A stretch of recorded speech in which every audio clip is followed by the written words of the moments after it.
महोदय, यह भी विचार किया गया है कि जो व्यक्ति समाज में काम करता है, चाहे आविष्कार का काम करे, चाहे दूसरा कोई काम करे, उसको उस काम में तब तक सफलता नहीं मिल सकती है जब तक कि समाज का सहयोग या समाज ने जो परिश्रम किया है या कुछ आविष्कार किया है उसका उपयोग उसको प्राप्त न हो, उसका उपयोग वह न कर सके।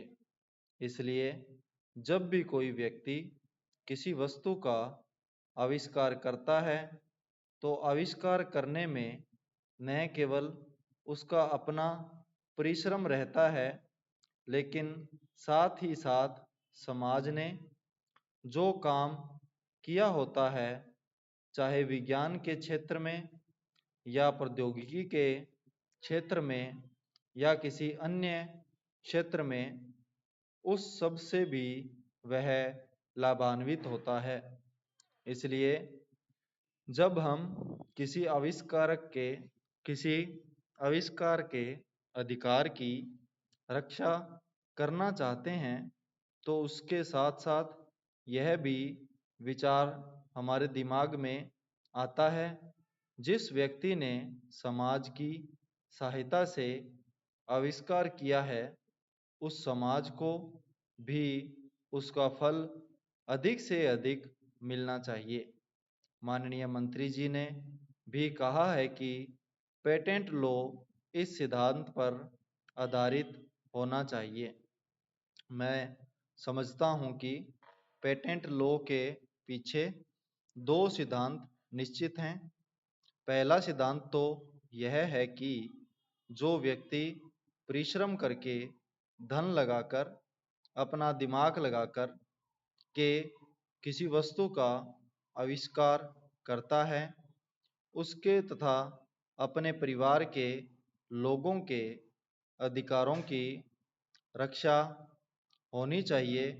उसके साथ ही साथ, जैसा मैंने अभी कहा है, कोई व्यक्ति समाज में व्यर्थ में काम नहीं करता है, वरन पिछले समाज के लोगों ने जो जो काम किए होते हैं, चाहे विज्ञान के क्षेत्र में या प्रौद्योगिकी के क्षेत्र में या किसी अन्य क्षेत्र में, और जिनके आधार पर वह कोई आविष्कार करता है, उसको उसका प्रतिफल तो मिले, लेकिन जो परिणाम हो उसका प्रतिफल समाज को भी मिलना चाहिए। मंत्री महोदय ने कहा है कि जो यह सिद्धांत है वह भी इस विधेयक के पीछे स्थापित किया गया है और इस बात का ध्यान रखा गया है कि जहां हम किसी व्यक्ति के आविष्कार के जो अधिकार हैं, चाहे धन के उपार्जन का अधिकार हो या प्रतिष्ठा प्राप्त करने का अधिकार हो, उसे प्रतिष्ठा का और चाहे धन का, दोनों का लाभ व्यक्ति विशेष को भी मिले। महोदय, देश में जो उद्योग धंधा चल रहा है या देश की उन्नति करने का, देश में समृद्धि लाने का जो वैज्ञानिक या प्रौद्योगिकीय आविष्कार हो रहा है, उसमें भी उसका उपयोग पूरा पूरा हो। यदि ऐसा हो तभी मैं समझता हूँ कि हमारी पेटेंट प्रणाली सफल सिद्ध हो सकती है। यह प्रश्न उठ सकता है कि किस सीमा तक व्यक्ति के अधिकार की रक्षा की जाए और किस सीमा तक उसके अधिकार का हनन किया जाए, ताकि समाज का अधिक से अधिक लाभ हो, समाज उसका अधिक से अधिक उपयोग कर सके। एक दृष्टिकोण जो इसके पीछे है, हमें इस बात का अभिमान है कि हम 101 करोड़ हैं। हमारी कई जातियां, कई धर्म, कई भाषाएं और कई प्रकार के रीति रिवाज हैं। इस विविधता से हमें लाभ उठाना चाहिए, किंतु आज भेदभाव का भूत हमारे सिर पर चढ़ रहा है। भारत को स्वतंत्रता मिली है, इसका अर्थ यह होना चाहिए कि गरीबों की सेवा के लिए आज तक हमें जो सुविधाएं उपलब्ध नहीं थी वे मिली हैं।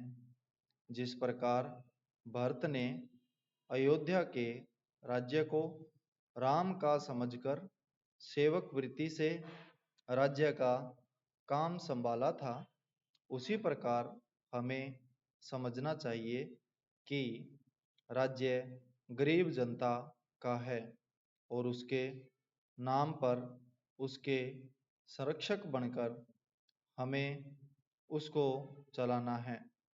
अब गरीब को ऐसा अनुभव होना चाहिए कि हर एक उसकी सेवा में लग रहा है। सूर्य के उदय होने पर धनी गरीब सबके घरों में प्रकाश पहुंचता है। ठीक उसी प्रकार स्वराज्य का लाभ सबको एक समान मिलना चाहिए। इसका सुख धनी निर्धन सबको बराबर मिलना चाहिए। जनता को हमने वचन दिया था कि स्वराज्य मिलने पर हम आपके दुख दूर करेंगे। अब वह समय आ गया है जबकि हमें अपने उस दिए हुए वचन को सार्थक करना है। इतने बड़े देश में विचार भेद होना स्वाभाविक है। देखना यह है कि हम लोगों के विचारों में कुछ समान अंश भी है या नहीं। यदि है तो समान कार्यक्रम बनाइए। इस प्रकार कार्य करने से हमारे भेदभाव कम होते होते एक दिन मिट जाएंगे और अच्छी बातों का अपने आप उदय होने लगेगा। अगर उसी प्रकार भेद स्थापित करने का प्रयत्न किया गया तो लोग सत्ता के पीछे पड़ जाएंगे और स्वराज्य प्राप्त होने का आनंद हम लोगों को नहीं मिल सकेगा। संपूर्ण विराम।